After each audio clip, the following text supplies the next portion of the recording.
long before the X-Files, before Uri Geller had even bent a spoon or aliens had landed on Roswell, Britain had its own investigator of the supernatural. He was a self-appointed professor of the paranormal, making a handsome living out of the weird and the bizarre. His controversial claims entranced the public, angered the skeptics, and turned him from a non-entity into an international celebrity. His name was Harry Price. Yes, Harry Price. And this is his story. And you are going to love it.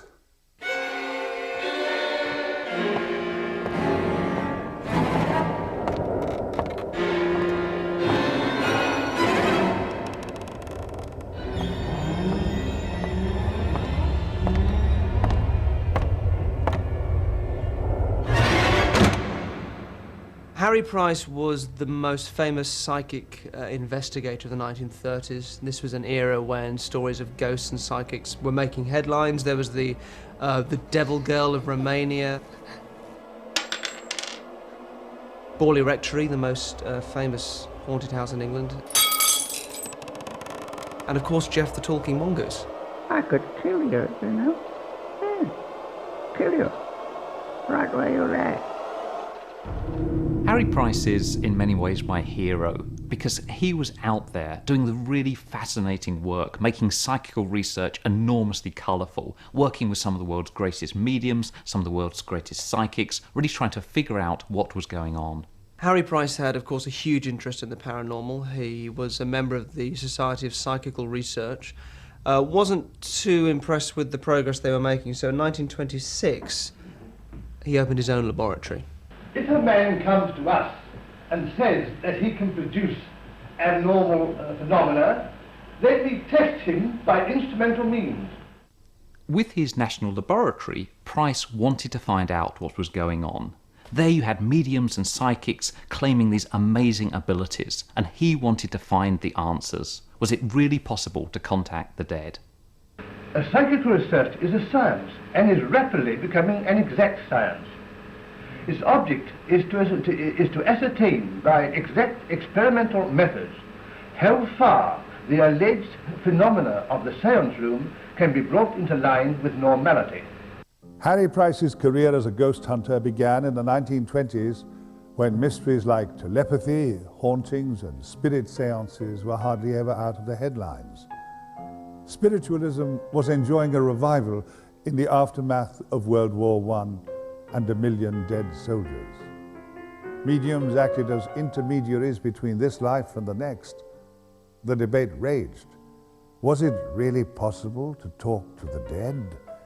And more importantly, would the dead answer back? Harry Price, who was something of an amateur scientist, decided there was only one way to find out. He would put the mediums to the test. The fundamental trick of a medium is to convince the audience that you need to have dim lights or the lights off in order to attract the spirits. Of course, once you switch off the lights, do anything you want, really. Your imagination takes flight in the dark. You know, I've sort of done this myself with a group of people. You become very aware that even a tiny creak or anything from the room gets interpreted and exaggerated, and you very easily believe that supernatural events are taking place. They would generally be sat down in a seance situation and be tied down. The reason they had to be tied down is because things were being thrown around the rooms and objects were being moved, and they wanted to prove the fact that they weren't doing it. Well, the obvious thing is that they were escapologists, that they could escape from their bonds and they were able to do that type of thing. Harry designed all kinds of ingenious equipment to help in his quest for truth, and he designed carefully controlled situations in which to monitor the mediums. All these controls had one aim: to prevent fraud.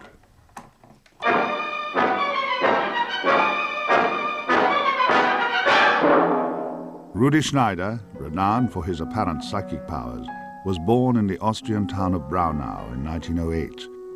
Many leading scientists from around Europe attended his seances.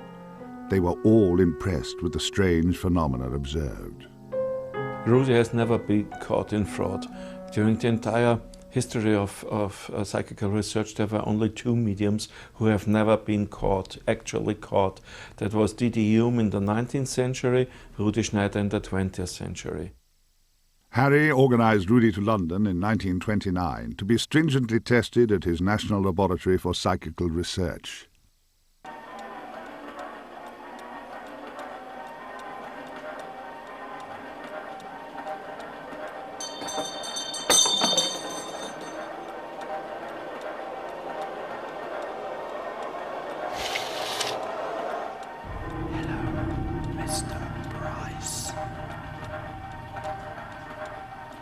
Most mediums of the time really didn't like the idea of taking part in research where they would actually be controlled and there would be an attempt to eliminate normal explanations. But that wasn't the case with Rudy. He was fine about the idea of Price imposing whatever controls he wanted to find out what was really going on. So when Price tested Rudi Schneider, he had a great way of telling whether the medium or any of the sitters that could also be stooges or in on it were breaking away from the circle. So obviously everybody has to hold hands. If you break away, you can move things in the dark. Now the way that he would do it was to get everyone to wear special gloves and pass an electric current around the circle. Then if anybody was cheating and breaking away from the circle, a bulb would light up in the dark, which was fantastic. Mrs. Pearson, could you put your glove on properly, please? Thank you. The seances of Rudi Schneider proved sensational.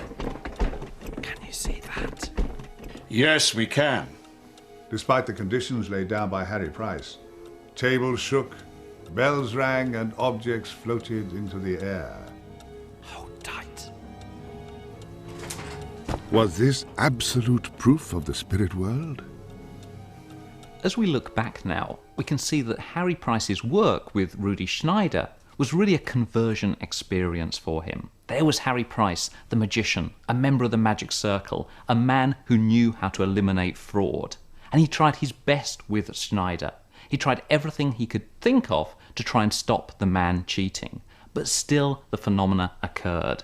And because of that, he was converted. He said, this is the genuine thing. People can really produce paranormal phenomena. Harry's investigation turned Rudy into a psychic superstar, a press sensation. Everyone was talking about them. Psychics sought Harry out.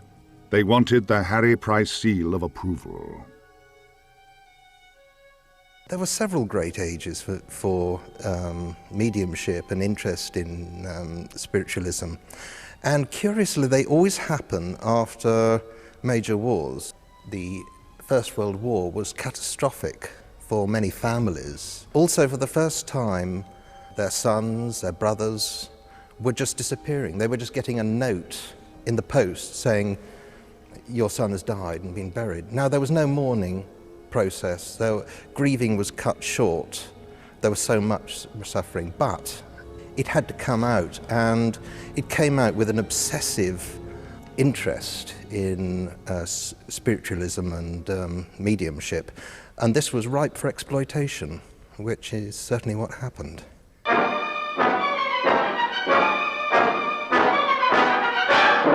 In 1931, the most famous British medium was Helen Duncan, and she made a considerable living from her seances.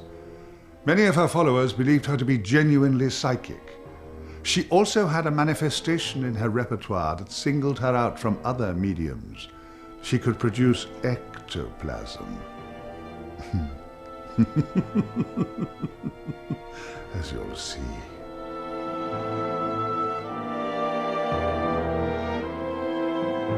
The idea of producing ectoplasm was a very dramatic experiment. This is ectoplasm. This is the stuff ghosts are made of. Imagine you're sitting there and there's your dad in front of you. You can touch his hand, you can talk to him, he can talk to you. That is really amazing, very amazing. That's the sort of thing Helen Duncan used to do, and many, many people were touched by her mediumship. Helen Duncan was born in Perthshire, Scotland in 1898. She was a working-class woman who became a spiritual medium and made money from her seances, reuniting dead spirits with loved ones. Harry was desperate to find his own materialisation medium, and he did find someone in the form of Helen Duncan. Harry Price did investigate Helen Duncan, who was a well-known medium of her time, who produced not only mental effects, that is to say messages from spirits, so-called clairvoyance, and physical effects in dark seances. She did both.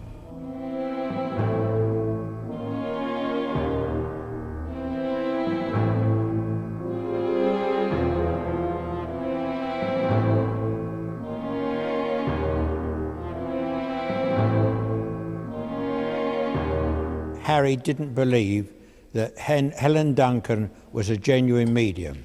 Before the seances with Harry Price, Helen Duncan was always searched. So it was something of a mystery how she could produce this drapery. But there were theories as to how she concealed it, but I think they're too disgusting to discuss in detail. Well, one thing about Helen Duncan's ectoplasm was that it would always be accompanied by a very strange odour, and this was something that led Harry Price to think that she was regurgitating the cloth.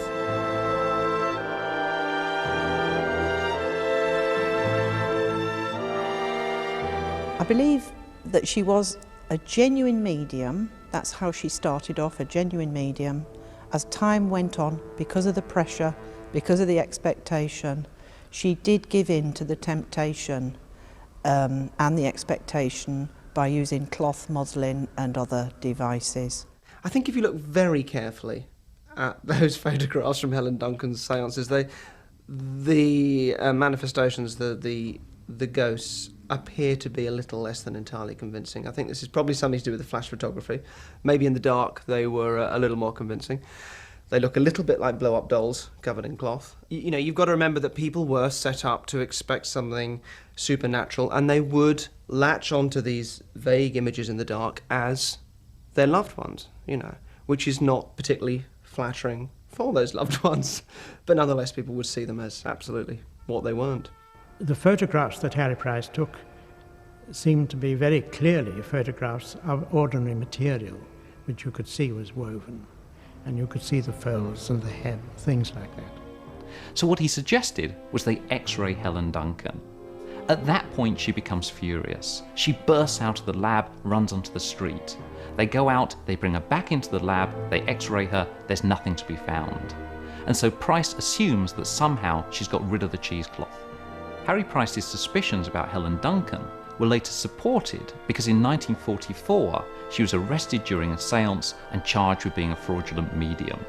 Now there's still a huge amount of debate about the trial and the evidence, but the bottom line was she was found guilty and sentenced to 9 months.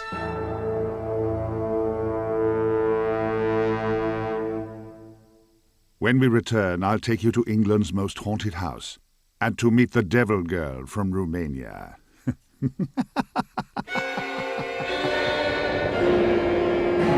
India has always been a great source of mystery, and in the 1930s many Indian magicians came over to the West to demonstrate their powers. They went into trances, buried themselves alive. They appeared impervious to pain, and one of them even claimed to have X-ray eyes.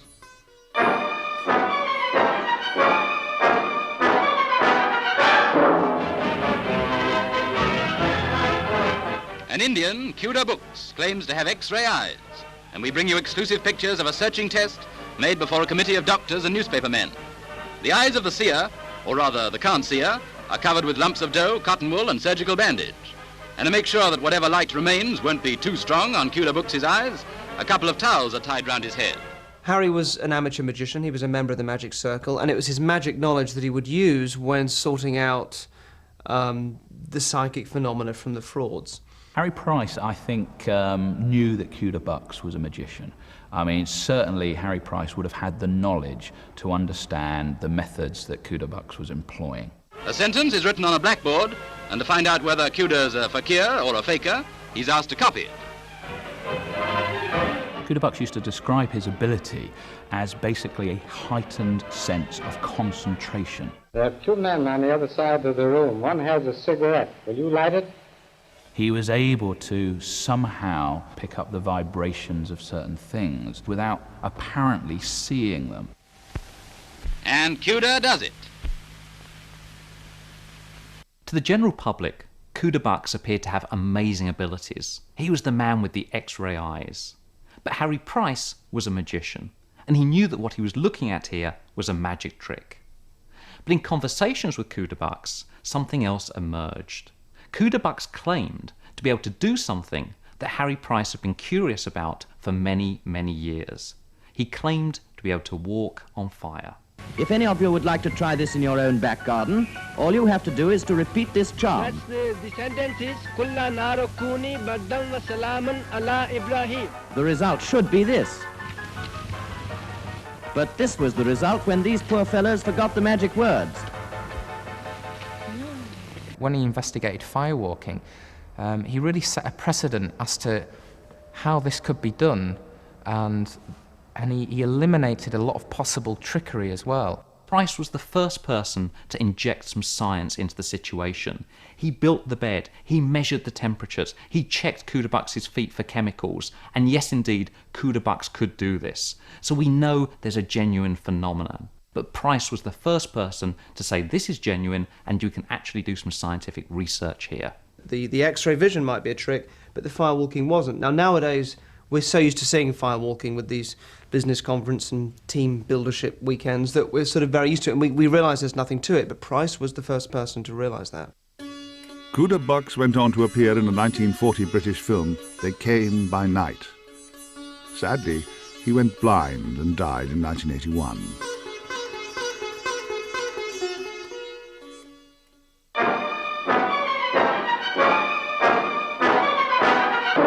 In 1927, a mysterious parcel was delivered anonymously to Harry Price's office, and with it, a letter saying that the enclosed box once belonged to the 19th century prophetess Joanna Southcott. The box, it said, contained a message of great importance, a revelation that would touch not only the future of Britain, but that of the entire world. There was, however, a catch. It could only be opened in the presence of 24 bishops. Joanna Southcott was brought up in Gittisham, which was an area which was full of superstition. At the age of 42, she had a profound religious experience that led her to believe that she was chosen by God for some special mission. In 1814, now aged 64 and still a virgin, she gave out the news that she was pregnant and would give birth to the new Messiah. She became national news, and the country held its breath, waiting for this delivery, but she died at the end of 1814 without giving birth to any physical child, but her followers believed that a spiritual child had been born. She left behind a box containing her sealed prophecies. The prophecies were also supposed to tell the followers, when the Day of Judgment came, what they had to do in order to save themselves. The world is going to be ruled for 1,000 years, according to Joanna Southcott, by Joanna and her son, her holy son that she was supposed to have had, Shiloh. And so they're going to come back, probably next year, and conduct the world for the next 1,000 years. Joanna's work, her mission, had taken place after the French Revolution, when values and faith were shaken and people were looking for reassurance. And a similar situation prevailed after the First World War. And societies grew up who wanted to put pressure on the bishops of the Church of England to open Joanna Southcott's box. And they started an enormous poster campaign asking the bishops to open the box. What Harry Price decided to do with the box was to have a great public opening, so he ostentatiously sent invitations to the 2 archbishops and 80 bishops to come along. But of course the bishops weren't prepared to go and spend 7 days and 7 nights examining the prophecies. And the other stipulation was that they should be attended by 24 virgins. Obviously the Church of England, that's why they've never took up the invitation, because they know that it's a bit ridiculous. Harry opened the box anyway in front of just one bishop, but press from around the world. What he did was he picked out each item and handed it to the bishop, who was quite happy to hold it up and wave it around so that everybody could see what was inside it. Now, this box was opened at the Church House, Westminster, in 1927, and a wave of excitement passed through the audience as I cut the steel bag. The box contained the most extraordinary collection of objects. They found, among other things, a pistol, a lacy nightcap. Very curious. A dice box. But what Joanna wanted with a dice box, I can't say. A novel with the racy title of The Surprise of Love, or An Adventure in Greenwich Park. Well, I have shown you the very curious contents of that box, but I'm afraid that there was nothing in it which Joanna Southcott said would save the nation in a time of emergency. The box was of the right period, and it even had a little inlaid, her initials inlaid on the lid. But he knew that it wasn't the box because he was very clever. Before he opened it up, he'd actually x-rayed it, and he knew what was inside. He knew that it was full of rubbish, trinkets. He also knew that it was a jolly good way of publicising his laboratory of psychical research.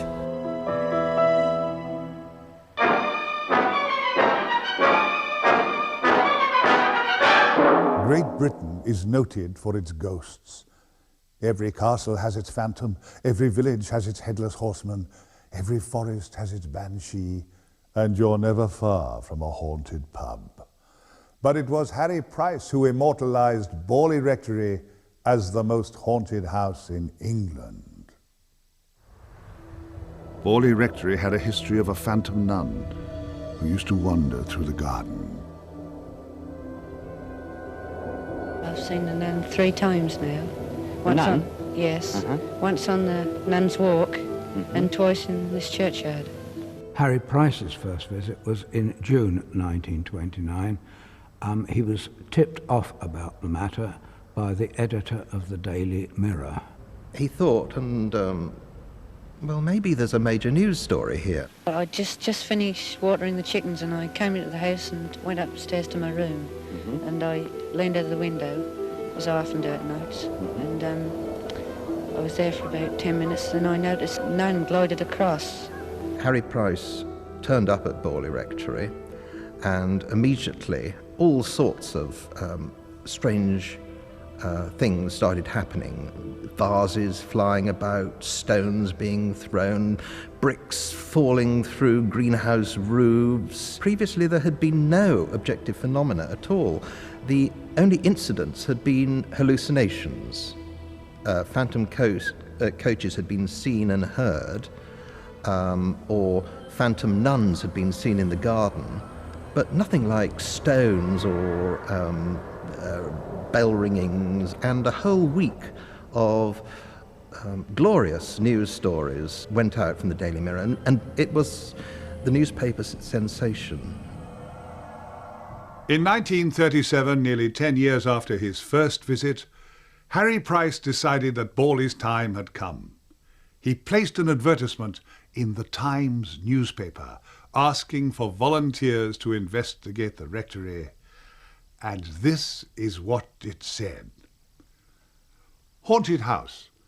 Responsible persons of leisure and intelligence, intrepid, critical and unbiased, are invited to join a rota of observers in a year's night and day investigation of an alleged haunted house in the home counties. Who could resist that? He just said, would you like to be a psychic investigator? I'll train you up, you do this, and then I'll print the results.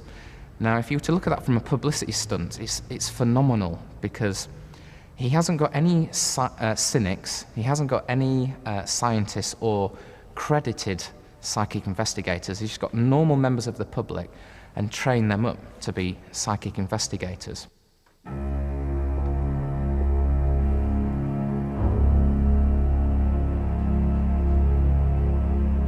The investigators traced around objects with chalk to see if anything would move overnight. So with Borley Rectory, Price had, over the course of a year, had various student investigators spend the time in this, the most haunted place in England, and they were given notebooks they had to write down things that happened to them, and something called the Blue Book, which contained a list of rules and things that they had to do and follow. But basically there was so much suggestion involved of what they might expect to happen that clearly, as we might imagine, they were interpreting anything as supernatural events, and their imagination was taking flight.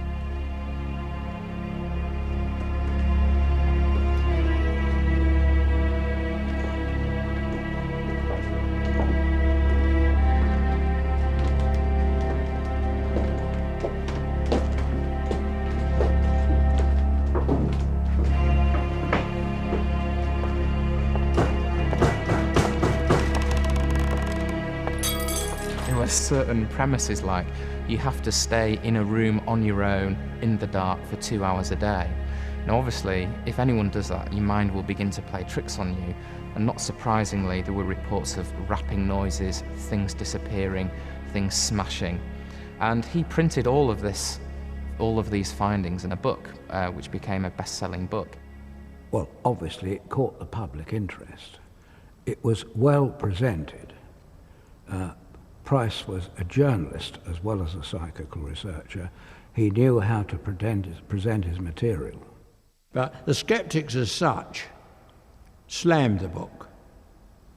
They said it was a setup.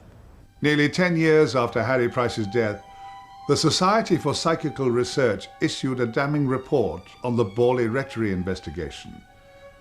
It suggested that Harry Price was more than just careless in his research. It portrayed him as a publicity hound, given to wild exaggeration. Harry Price, given to wild exaggeration? Is that possible?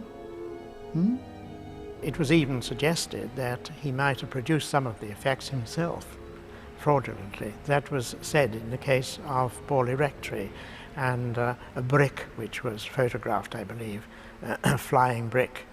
But I don't think that it was ever actually established that he did it, but it was a very suspicious event. A year after Harry's investigations, Borley Rectory burnt down mysteriously. Of course, what comes out of it is the absolute perfect ghost story, because you've got a team of investigators spending time in a haunted house, weird things happen, and at the end it burns down. I mean, it is the classic blueprint for any Hollywood horror film. It's been used many, many times since. Several years later, the rectory ruins were excavated, and an interesting discovery was made. Excuse me, Mr. Paul. What are you doing down here? Well, we're excavating the cellar of the rectory. Then came the bones. Part of the remains was the left jawbone. There were some teeth in position. Harry Price implied that these were the bones of the nun. My own view is that there's the need to be more careful. Was this just another of Harry's publicity stunts? Or was Borley Rectory really one of Britain's most haunted houses? We may never know the truth.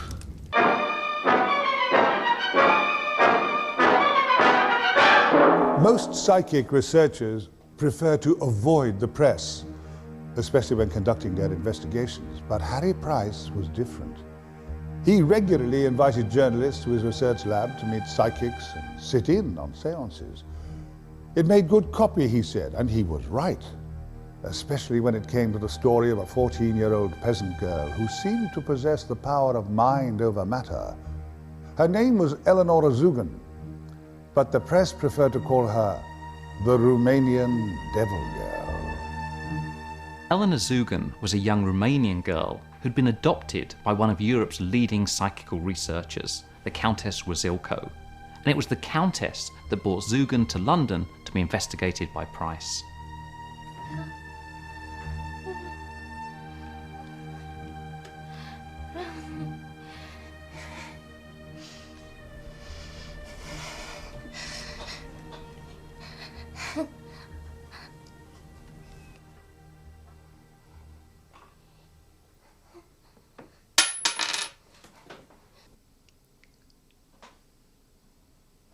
Thank you, Eleanor. And what about the ring? Miss Kay has lost her ring. Do you have it?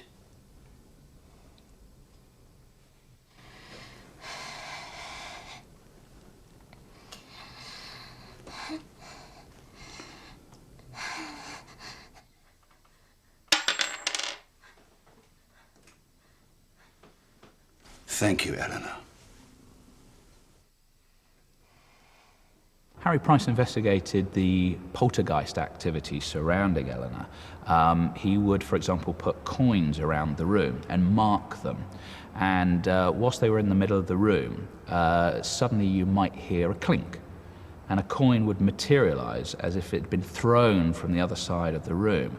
And when examined, it would be one of the coins that was on the outside of the room, and it would be one of the marked coins. It actually started when she found some sweets or something or other, and her grandmother admonished her for this. She said, now you have eaten the candy, so you have swallowed the devil now, and he will not leave you, and he's going to possess you and stuff like that. And straight after, I understand from the story, that the activity started to manifest itself. The main phenomenon of the Devil Girl was poltergeist activity, really. Objects moving, flying around the room, but also some markings appearing on her body. Some case studies say stigmata, but it was more like bite marks appearing actually on her skin.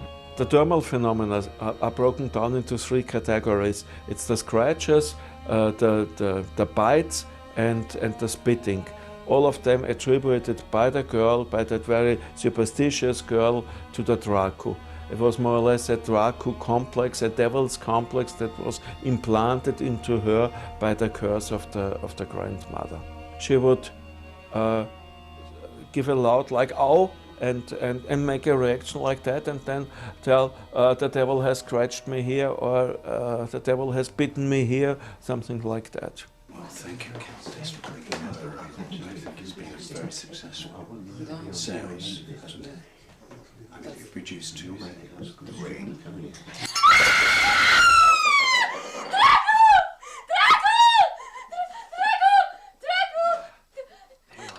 There, my dear. So stop now. There we are. That's it. Harry Price was able to see such phenomena occurring right under his eyes. With the onset of puberty, Eleonora Zugan's psychic powers waned. The bites and the scratches stopped, and the mystery of the Devil Girl remains unsolved. How very sad. How very, very sad.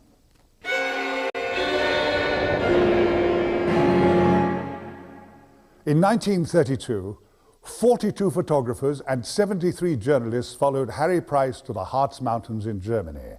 He promised to show them a miracle. He would turn a goat into a prince.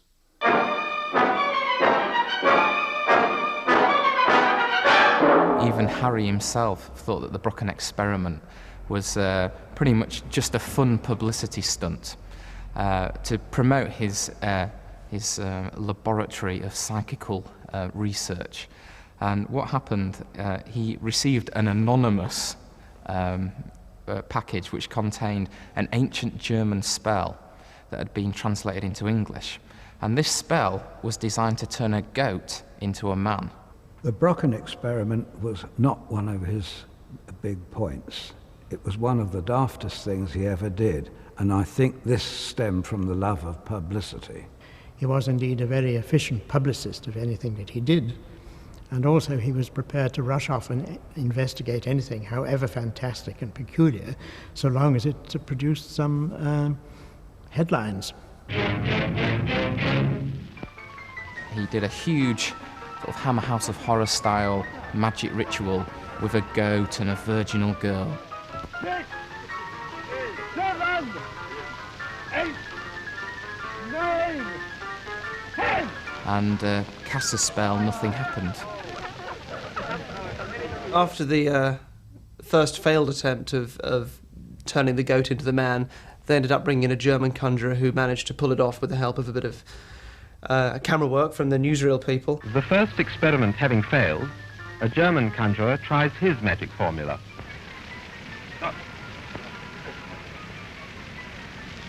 Abra, Kadabra, Ziege an der Wand, mache jetzt mir keine Chance. But the point is, Price had worked the media up into a frenzy over this. It was a massive and bizarre and odd publicity stunt. I mean, certainly the, you know, Blaine up in his box of the, or dare I even say the Russian roulette of the 1930s.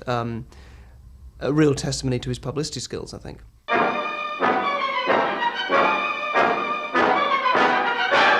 Of all the cases that Harry Price investigated, this is the strangest.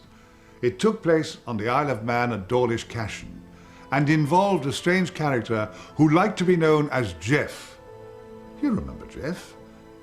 Harry called the story The Haunting of Cashen's Gap, but people all over the world knew it by the simpler name, The Adventures of Jeff, the Talking Mongoose.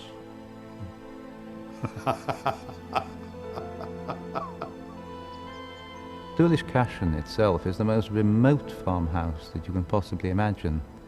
It's a 40-minute walk from the nearest metalled road. You can't get a horse and a cart there at all. So there was this very isolated farmhouse with a very isolated little family in it and a very isolated little mongoose who lived behind the skirting boards.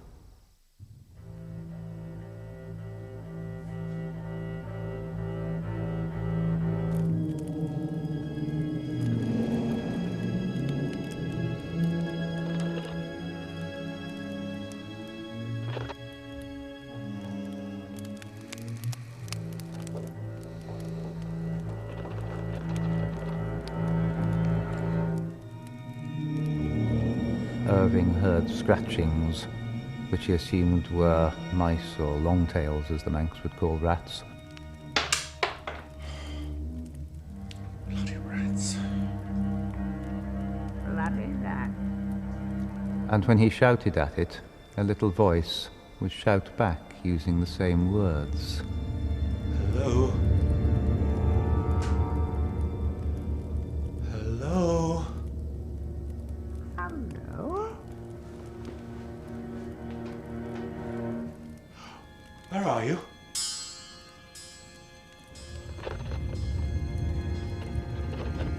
Where are you?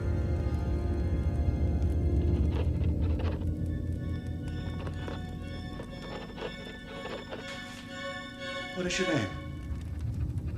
Jeff.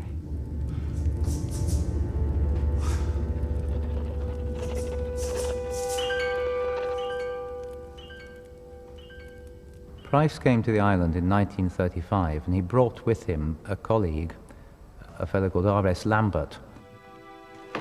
This way, gentlemen. This is where Jeff first spoke to me. Hello? Hello? Hello, Jeff? Jeff, this is Mr. Price, the gentleman I spoke to you about. Let me. Jeff, this is Mr. Price. Could you show yourself to me? Of course, it is possible. He may not be here right now. He likes to travel about the island, you know. And how does he travel around the island? He takes the bus.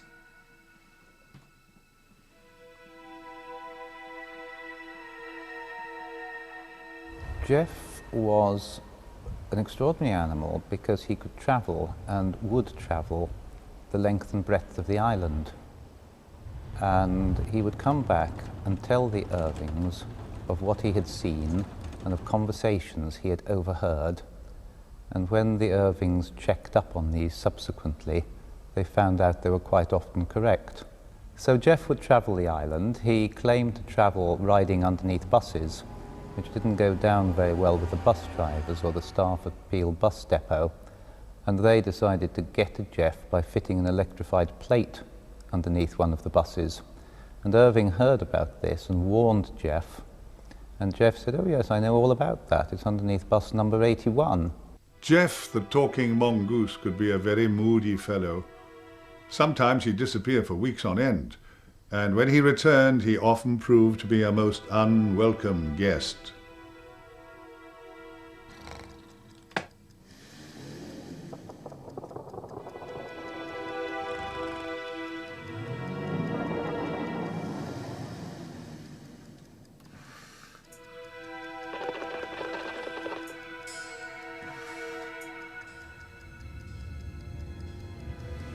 I heard you talking about me to Mr. Price. I could kill you, you know. Yeah, kill you. Right where you lay.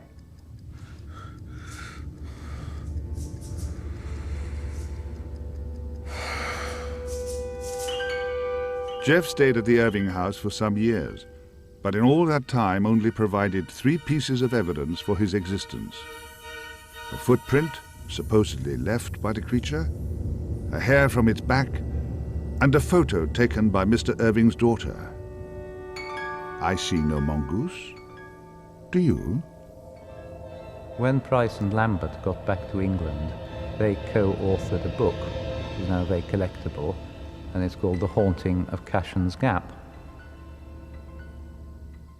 In 1947, it was reported from the Isle of Man that a farmer had shot and killed a very strange-looking creature. It was, they said, a mongoose. I wonder, was it Jeff?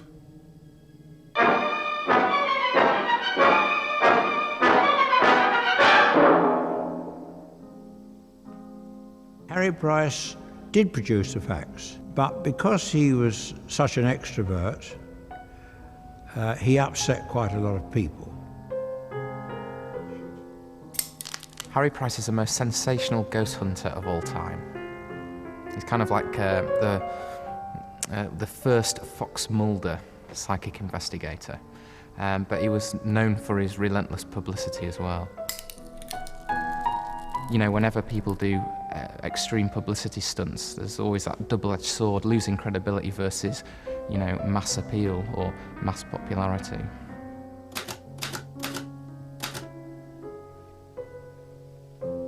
The scope of Harry Price's work is incredible.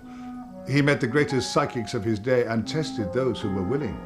He had no hesitation in exposing those he found to be frauds, while lavishing equal praise on those he thought genuine.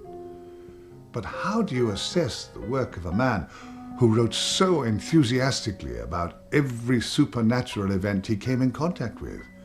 Whether it be a haunted house, a telekinetic girl, or even a talking mongoose called Jeff. When I look back at Price's career, I have very mixed feelings about it.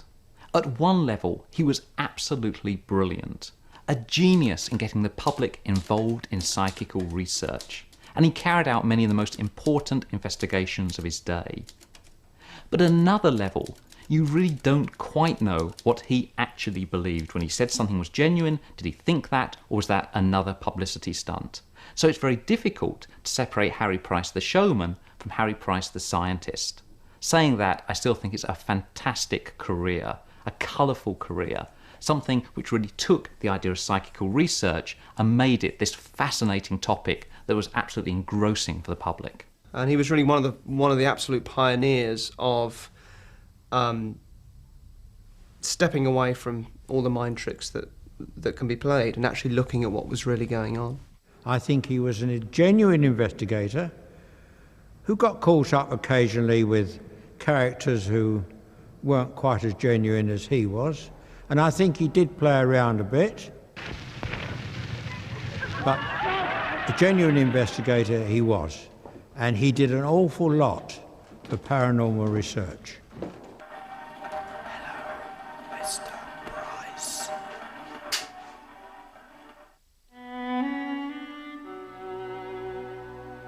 Harry Price died at his desk in 1948, and so at last he knows the answer to the eternal question, is there life after death?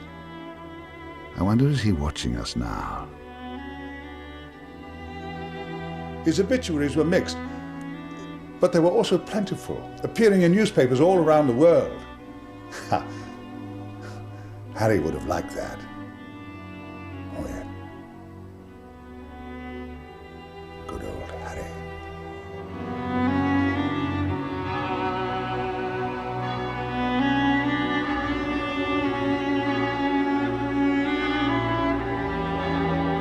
Tomorrow night at 9, Stargate SG-1's Amanda Tapping hosts Sky One's brand new show, Proof Positive, investigating the paranormal. Make sure it's in your Sky Plus planner. Back to tonight, though, and 24 is next.